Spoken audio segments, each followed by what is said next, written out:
नमस्कार, आप देख रहे हैं हमारी खास पेशकश कोरोना की दस्तक। जी हां, मध्य प्रदेश में कोरोना संक्रमित दोबारा मिलना शुरू हो चुके हैं। बुधवार को इंदौर और जबलपुर में एक एक संक्रमित मरीज मिले हैं। इससे प्रदेश में एक्टिव केस बढ़कर 3 हो गए हैं। इसमें से 2 केस इंदौर और 1 जबलपुर में हैं। तीनों को होम आइसोलेशन में रखा गया है। वहीं इंदौर में बुधवार को एक पेशेंट स्वस्थ होने के बाद होम आइसोलेशन से डिस्चार्ज कर दिया गया।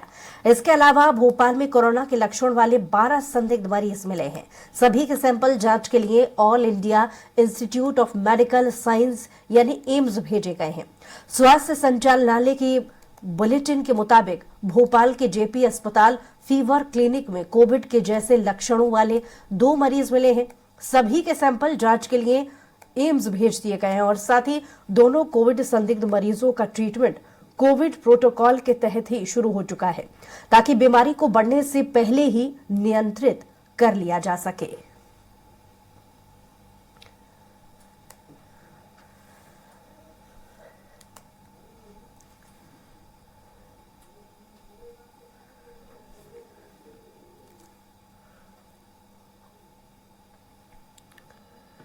तो कोरोना का खतरा एक बार फिर से बढ़ गया है। गौरतलब है कि मध्य प्रदेश में 2 नए मरीज मिले हैं। तो चलिए आपको बता दें कि इस बार नए वेरिएंट के क्या लक्षण हैं। कोई लक्षण है तो ऑक्सीजन लेवल जांचते हैं। ऑक्सीजन का लेवल गिरता है तो डॉक्टर से संपर्क कर सकते हैं। सावधानी क्या बरतनी है ये भी हम आपको बता रहे हैं। टेलीमेडिसिन की मदद से जो है इलाज होगा। लगातार 100 डिग्री से ज्यादा फीवर रहता है, सांस लेने में दिक्कत आ रही हो तो भी कोविड का आपको चेक कराना चाहिए। और सीने में लगातार दर्द है, दवा लेने के बाद असर नहीं हो रहा है तो भी आपको दिखाना चाहिए।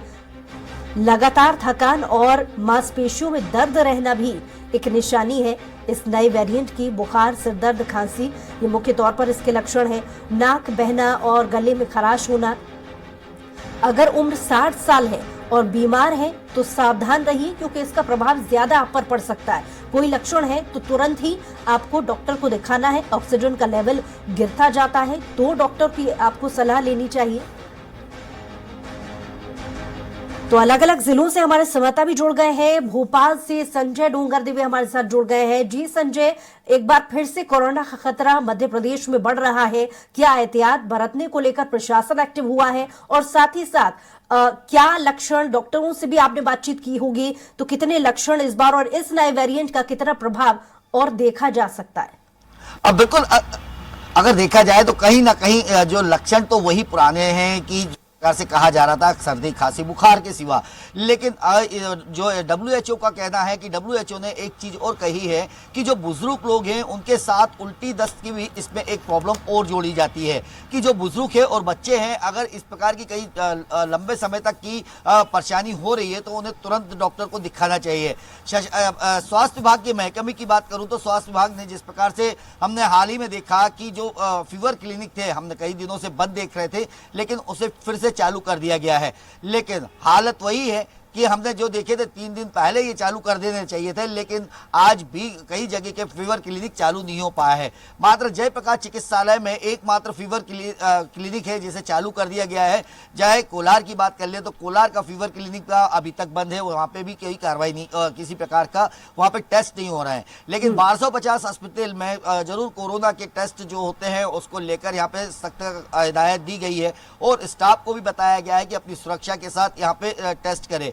वहीं अगर मैं भोपाल में बात करूं तो भोपाल में अभी तक तो इस प्रकार का कोई केस आया नहीं है। ना ही कोरोना की बात की जाए तो कोरोना में जिस प्रकार से जानकारी है जो आ रही थी, इंदौर की बात करें, जबलपुर की बात करें, तो यहाँ जरूर जो बाहर से लोग आए हैं उनमें कोरोना के कुछ लक्षण JN1 के लक्षण देखे गए हैं और उनके टेस्ट में वो निकले हैं। तो कहीं ना कहीं अभी हम ये कह सकते हैं कि कोरोना का डर जितना हमने पहले झेला है उतना तो नहीं है। WHO ने भी इसको लेकर ये साफ क्लियर किया है कि इसमें इस बार डरने की जरूरत नहीं, लेकिन सुरक्षा की जरूरत है। और जिस प्रकार से 25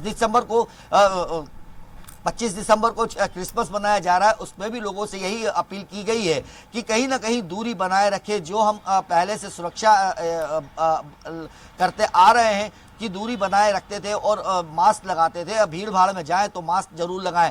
तो इस प्रकार की सुरक्षा को लेकर WHO ने जरूर गाइडलाइन जारी करी है कि इस प्रकार की सुरक्षा की जाए। लेकिन कहीं ना कहीं अभी भी हम देख रहे हैं कि मध्य प्रदेश में अभी इस प्रकार से किसी कानून को या किसी भी प्रकार से इस पर सख्ती जरूर नहीं दिखाई गई है। जी पिछले वक्त में जब पिछले कोरोना के दौर में हमने देखा कि बहुत सारे ऐसे आंकड़े भी सामने आए थे जहां कोरोना की वजह से लोगों की मौत भी हुई थी, जान भी गई थी। लेकिन इस बार जो नया वेरिएंट है वो कितना खतरनाक और हो सकता है? अगर देखा जाए चलिए तो संजय, मैं लौटूंगी आपके पास। हमारे साथ संवाददाता विनोद शर्मा भी जुड़ गए ग्वालियर से। जी विनोद, ग्वालियर में कैसे हालात हैं कोरोना को लेकर?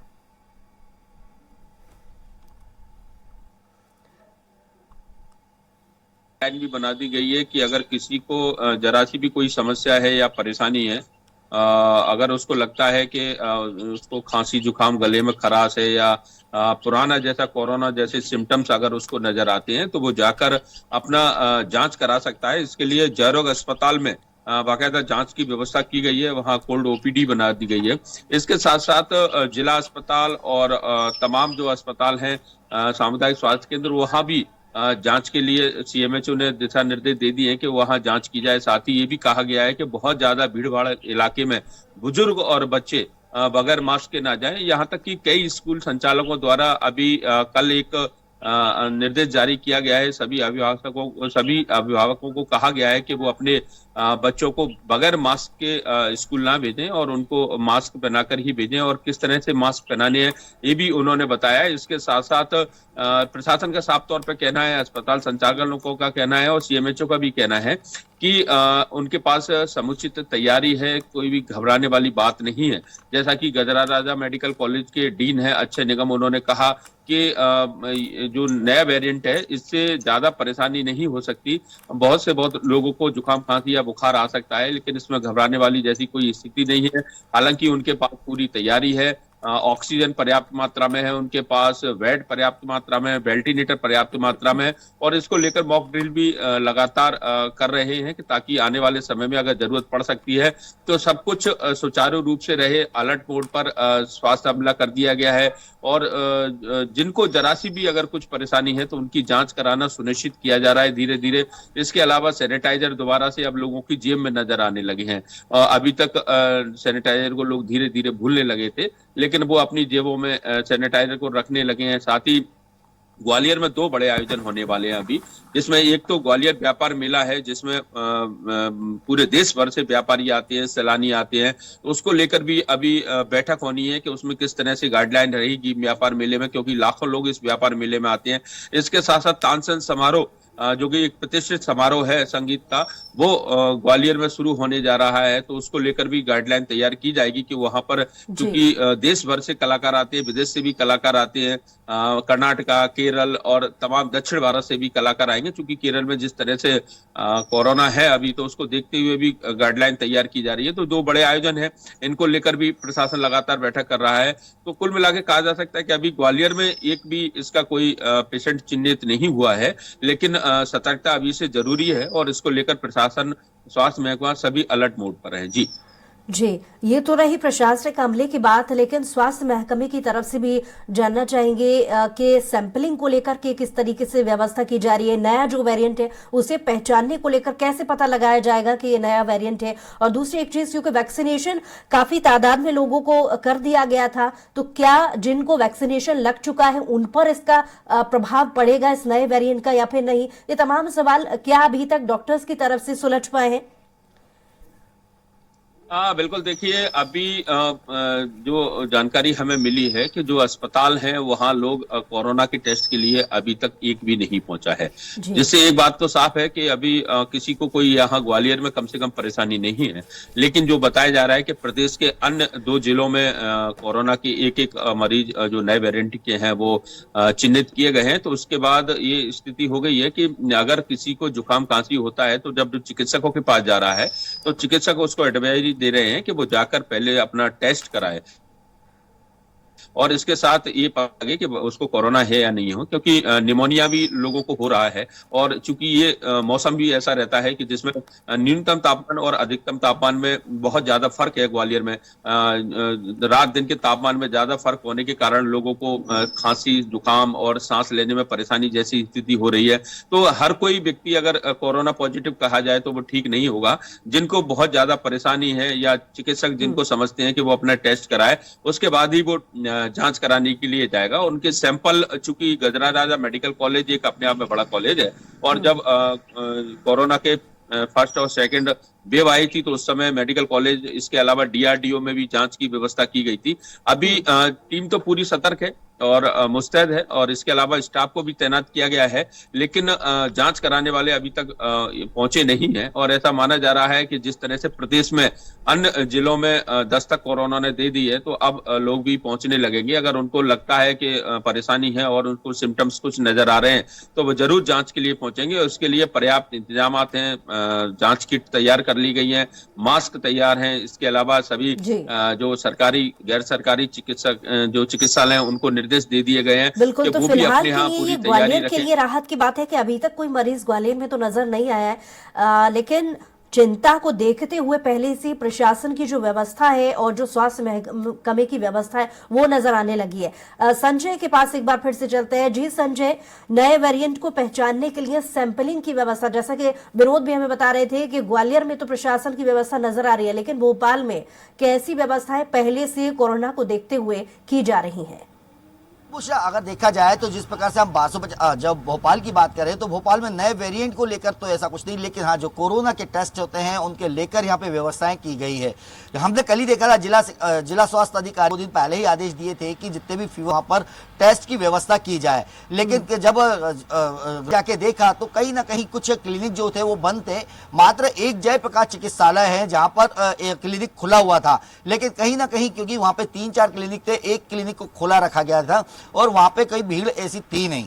क्योंकि अगर देखा जाए तो जिस प्रकार से कोरोना की जो वायरस की इन्फेक्शन की बात की जाए तो जो JN1 वायरस है उसका भी इतना प्रभाव लोगों पे इसलिए कि WHO ने साफ कहा है कि जिनको क्योंकि हिंदुस्तान में सभी को 2-2 डोज लग चुके हैं, और उसके जो सभी को जो आम जनता है उसको कम से कम 2 लेयर में उसने कोरोना का कहीं ना कहीं डंक झेला हुआ है। तो इसलिए उसकी इम्यूनिटी इतनी मजबूत हो गई है कि वो JN1 को आराम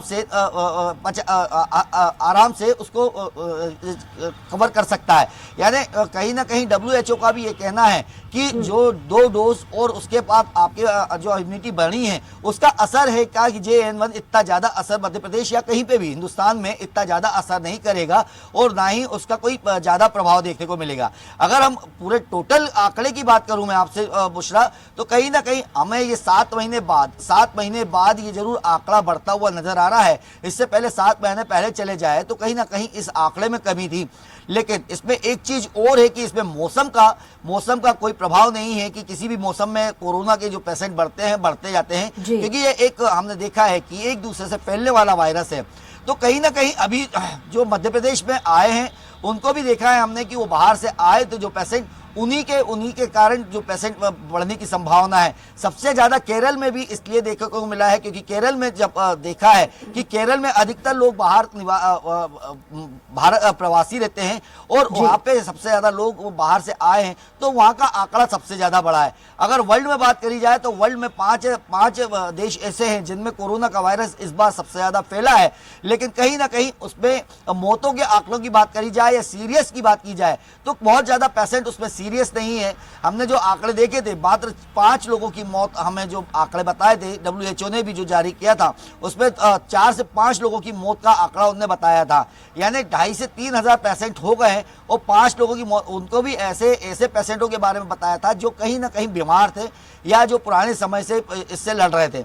तो ये कह सकते हैं JN1 जो वायरस है वो कहीं ना कहीं इतना ज़्यादा पावरफुल नहीं है, और हिंदुस्तान के लिए इसलिए खुशी की बात है कि उसका ज़्यादा असर और ज़्यादा सीरियस नहीं हो सकता, क्योंकि दो जो डोज लग चुके हैं और साथ में 2 बार जो जिन्हें कोरोना हो गया उनमें इम्यूनिटी बढ़ गई है इस रोग से लड़ने की। जी बुशरा। जी। और जैसा कि संजय आप जिक्र कर रहे हैं, वैक्सीनेशन को लेकर के भी आपने जानकारी दी। सवाल ये भी उठ रहा है कि क्योंकि तमाम डॉक्टर्स से भी आपकी बातचीत हुई होगी, जिन लोगों को वैक्सीनेशन लग चुका है, क्योंकि वैक्सीनेशन की भी एक प्रोसेस थी कि पहले मेन वैक्सीनेशन, उसके बाद 2 बूस्टर्स भी लगाए जा रहे थे, तो कितना प्रभाव, जो जिनका बूस्टर डोज भी कंप्लीट हो गया है, क्या उन पर प्रभाव कम पड़ेगा, या सिर्फ वैक्सीनेशन जिन्होंने किया है उन पर प्रभाव कम या ज्यादा पड़ेगा? तो ऐसी तमाम स्थितियों को डॉक्टर्स की तरफ से क्या जवाब इसको लेकर के आए हैं, संजय? बिल्कुल बुशरा, अगर देखा जाए तो WHO का जो हिंदुस्तान के लिए भी आदेश हुए थे, या हम कह सकते हैं कि जो इस पे सर्वे उसमें ये साफ कहा गया है कि जिनने 2 डोज लगा लिए थे और बूस्टर भी लगाए हैं, कहीं ना कहीं क्योंकि 2 डोज लगाना ही काफ़ी था, क्योंकि जो आम जनता है, जो भारतवासी रहे हैं, उनमें इसके कारण तो इम्यूनिटी बढ़ी थी। कहीं ना कहीं जो इसके बाद उनने दो इसके चरण झेले थे, तो उसमें भी कहीं ना कहीं उनके इस रोग से लड़ने को लेकर काफ़ी कुछ एक इम्यूनिटी सिस्टम बढ़ गया था। तो इसीलिए जिनको डोज लगे हुए हैं उनको भी घबराने की ज़रूरत नहीं है, और इतना ज़्यादा ये J1 जो वायरस है वो इतना ज़्यादा इसके ऊपर इफेक्ट नहीं करेगा। ये मामूली, जिस प्रकार से डॉक्टरों से भी बात हुई और WHO ने भी इसको लेकर एक गाइडलाइन जारी करी है कि एकमात्र फीवर कह सकते हैं हम कि वायरल फीवर की तरह आदमी में आज देखने को मिल रहा है कि अगर जिसमें भी लगता है तो वायरल फीवर की तरह ही इसमें सिम्टम्स आ रहे हैं, और मात्र उन्हीं दवाइयों पर इसे ठीक किया जा सकता है। लेकिन जैसे आपने बताया वैक्सीनेशन की बात, तो वैक्सीनेशन से हिंदुस्तान आज सुरक्षित हो गया है, उन्हें डरने की जरूरत नहीं है। वैक्सीनेशन ने जिस प्रकार से बताया गया है कि वैक्सीनेशन के साथ साथ गाइडलाइन का जिक्र आप कर रहे हैं, क्या राज्य स्तर पर या जिला स्तर पर अलग अलग गाइडलाइन जारी हुई है? वो कौन कौन सी गाइडलाइन, एक बार विस्तार से ये भी समझना चाहेंगे संजय। बिल्कुल बुशरा, अगर देखा जाए तो जिस प्रकार से जिलेवार तो नहीं, लेकिन हाँ जो WHO की कह लिया जाए कि केंद्रीय स्वास्थ्य विभाग की गाइडलाइन की बात की जाए, तो उन्होंने साफ कहा है कि जिस प्रकार से जब वायरस बढ़ता है तो कहीं ना कहीं इन चीज़ों को रोकने के लेकर भी सुविधाएं मतलब सुरक्षित होना चाहिए। चाहे मास्क की बात कर ली जाए या सामान्य दूरी की 2 फीट दूरी की बात कर ली जाए, उन्होंने एक साफ कहा है कि कहीं ना कहीं इन चीज़ों को, जो हम सर्दी खांसी शुरू से देखते आ रहे हैं फैलती है, तो उसको लेकर भी मास्क लगाया जाए और भीड़ भाड़ में जाने से बचा जाए। तो हम ये कह सकते हैं कि जो पहले की सुरक्षा या जो कहा गया था कि सुरक्षित रहें, उसी प्रकार से अभी भी गाइडलाइन दी है कि भीड़ भाड़ से बचे और कहीं ना कहीं अपने आप को मास्क से सुरक्षित जरूर रखें। जी। और इसके अलावा संजय, क्योंकि मध्य प्रदेश, चलिए संजय के पास हम लौटेंगे, एक बार फिर से रुख करते हैं विनोद की तरफ। जी विनोद, कोई और जानकारी कोरोना की गाइडलाइन से जुड़ी या प्रशासनिक अमले की तैयारी व्यवस्थाओं से जुड़ी? देखिए, जिस तरह से कोरोना लगभग जिंदगी से जा चुका था, लोग ये मान के चल रहे थे कि अब उनको कोरोना जैसी बीमारी का या त्रासदी का सामना नहीं करना पड़ेगा। सब कुछ सामान्य हो गया था, लोग अपने 2019 के पहले जैसे जीवन जी रहे थे वैसे ये जीने लगे थे। लेकिन अब जिस तरीके से लोग सुगबुहाट शुरू हो गई है कि कोरोना केरल से लेकर अब मध्य प्रदेश में भी आ चुका है, प्रदेश के 2 जिलों में उसके मरीज मिले हैं, तो इसको लेकर प्रशासन सतर्क जरूर है। लेकिन जो चिकित्सक हैं वो इस बात को साफ तौर पर कह रहे हैं कि इससे घबराने की कतई जरूरत नहीं है, ये बहुत ज्यादा खतरनाक नहीं है। अगर किसी को होता है तो जांच कराएं, दवा लें और ठीक हो सकता है, इस तरह से चिकित्सक कह रहे हैं। लेकिन चूंकि लोगों ने जिस तरह से जो सेकंड वेव देखी थी और लोगों की जानें गई थी, ऑक्सीजन के लिए लोग परेशान घूमते रहे, दवाइयां नहीं मिल पा रही, रेमडेसिविर के लिए लोगों को मारामारी करते देखा गया, तो उसके बाद लोग भी अब स्वयं सतर्क होने लगे हैं। पहले प्रशासन द्वारा उनको जितना ज्यादा अंकुश लगाया जाता था, बहुत सारे प्रतिबंध लगाए जाते थे, लेकिन अब जो जागरूक लोग हैं वो अपने अपने स्तर पर मास्क लगाना धीरे धीरे शुरू कर दिया है। स्कूलों ने भी गाइडलाइन बना दी है कि बच्चों को मास्क लगाए जाएंगे, थोड़ा उनको दूरी पर भी बैठाला जाएगा। बसों में भी सैनिटाइजर की जाएंगी बसें, जब बच्चों को उतार के रांची दोबारा जाएंगी बसें। तो अब लोग ये समझने लगे हैं कि सुरक्षा में ही उनकी सब कुछ है, अगर वो पहले से सुरक्षा करके रखते हैं। लेकिन जो भीड़ ज्यादा बाजारों में है या मेला ठेलों में भीड़ है, उस पर भी प्रशासन को देखना पड़ेगा कि वहां किसी तरह से, क्योंकि जो मेले होते हैं तमाम जगह होते हैं, वहां बाहर के लोग ज्यादा आते हैं, और ऐसे में अगर ग्वालियर में कोई मरीज मिलता है या जी। पॉजिटिव आता है तो फिर उसके बाद लगातार संख्या बढ़ती जाएगी, तो ये माना जा सकता है कि इससे कहीं ना कहीं चलिए विनोद, परेशानी जरूर लौटिए आपके आएगी, पास। हमारे लेकिन इसमें साथ इंदौर डरने की से विकास सिंह सोलंकी भी जुड़ गए हैं। विकास, एक बार फिर से कोरोना लौट आया है नए वेरिएंट के साथ। व्यवस्थाएं अलग अलग जिला स्तर पर की जा रही हैं। इंदौर में क्या हालात हैं कोरोना को लेकर? और देखिए, अगर कोरोना की बात की जाए तो हमने सभी लहरों में देखा है कि इंदौर मध्य प्रदेश में टॉप पर जो है कोरोना के अंदर रहा है। और जिस तरह के कोरोना के अंदर जो देखा गया था कि लगातार इंदौर शहर से बढ़ चढ़कर जो है मरीज निकल रहे थे, और अभी भी कोरोना जो ब्रेक हुआ है, तो सबसे बड़ी बात है कि इंदौर के अंदर अभी भी 2 कोरोना के एक्टिव मरीज जो है मिले हैं। प्रदेश में 3 कोरोना के पॉजिटिव मरीज मिले हैं, जिसमें से इंदौर में 2 मरीज का होना, तो कहीं ना कहीं सतर्कता बरतना काफी जरूरी है। अगर बात की जाए तो स्वास्थ्य विभाग का अमला जो है मैदान में जुट चुका है, और जिस तरह से पहले समझाइश दी जा रही थी कि जो है कोरोना से डरने की जरूरत नहीं है, कोरोना को लेकर कुछ वचन रखना है, कुछ सावधानियां रखना है, तो उसको लेकर जो है जागरूक की जा रही है। जैसा कि हमारे साथी अभी ग्वालियर के विनोद जी ने बताया कि सबसे पहले जो है जिस तरह से स्कूल के अंदर जो बच्चे रहते हैं उनको लेकर जो है मास्क को लेकर जो है स्कूल तर्ज पर ही जो है गाइडलाइन जारी की गई है। तो बसों के अंदर भी उन्हें दूर बिठाया जा रहा है। अगर बात की जाए तो सैनिटाइजर का इस्तेमाल जो है अभी से स्कूलों के अंदर होने में शुरू हो गया है। वहीं स्वास्थ्य विभाग भी लगातार लोगों को जागरूक कर रहा है। अगर स्वास्थ्य विभाग ने गाइडलाइन जारी की है कि सबसे पहले अपना जो है ऑक्सीजन लेवल चेक करे, और अगर 100 डिग्री से ज्यादा अगर उन्हें बुखार आता है या कोरोना की किसी भी तरह का जो लक्षण है अगर उन्हें दिखाई देते तो वह नजदीकी स्वास्थ्य केंद्र में जाकर अपनी कोरोना की जांच जो है कराई जाए। लेकिन सबसे बड़ी बात है कि इंदौर के अंदर जो 3 मरीज आए थे उसमें एक की जो रिपोर्ट है नेगेटिव आ गई है। 2 पॉजिटिव मरीज जो है इंदौर में आए, उनकी ट्रेवल हिस्ट्री जो है निकलकर सामने आई है। हालांकि जो 2 मरीज थे, एक महिला और एक पुरुष जो थे, दोनों एक ही परिवार से, वो बाहर गए थे। बाहर के बाद ही जो है उनका जो कोरोना टेस्ट किया गया था पॉजिटिव आया था। सबसे बड़ी बात विकास, नजर बनाए रखिए, आपसे अपडेट्स लेंगे। फिलहाल बहुत शुक्रिया तमाम जानकारी के लिए। और जबलपुर से हमारे साथ संवाददाता अरविंद भी जुड़ गए हैं। जी अरविंद, कोरोना को लेकर क्या हालात जबलपुर में बने हुए हैं? देखिए, सबसे नॉर्वे से आई महिला कोरोना पॉजिटिव पाई गई है। सबसे पूरे जबलपुर में एक तरह से दहशत का माहौल जरूर है। लोग थोड़ा सा सहमे हुए हैं कि कहीं एक बार फिर से ये कोरोना पूरी तरह से संक्रमण की जद में जबलपुर को न ले ले। इसलिए अभी स्थिति ये हुई है कि भले ही सरकार ने अभी मास्क पहनना अनिवार्य नहीं किया है, लेकिन काफी जगहों पर, खासतौर पर भीड़ भरे इलाकों में हम देख रहे हैं कि लोग मास्क पहने हुए नजर आ रहे हैं, और इस तरह से जो बचाव के उपाय हैं उनको करते हुए नजर आने लगे हैं। मरीज भले ही ये अभी एकमात्र एक ही मरीज पॉजिटिव पाया गया है, लेकिन पूरे शहर में इसकी चर्चा है, और लोग बड़े संभल कर इस समय भीड़ भरे इलाकों में निकल रहे हैं, अपने काम पर निकल रहे हैं। इस तरह से सजगता ही सबसे बड़ा इसका बचाव है। तो जो सजगता दिख रही है उससे तो यही लग रहा है कि आने वाले वक्त में कोरोना बड़ा स्वरूप यहाँ नहीं ले पाएगा।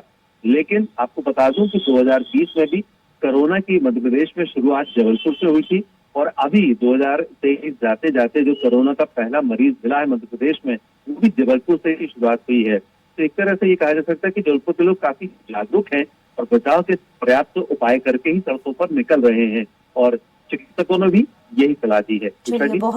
चलिए नजर बनाए रखिए। फिलहाल बहुत शुक्रिया तमाम जानकारी के लिए अरविंद आपका, और संजय और विनोद आपका भी बहुत शुक्रिया, विकास आपका भी बहुत शुक्रिया तमाम जानकारी के लिए।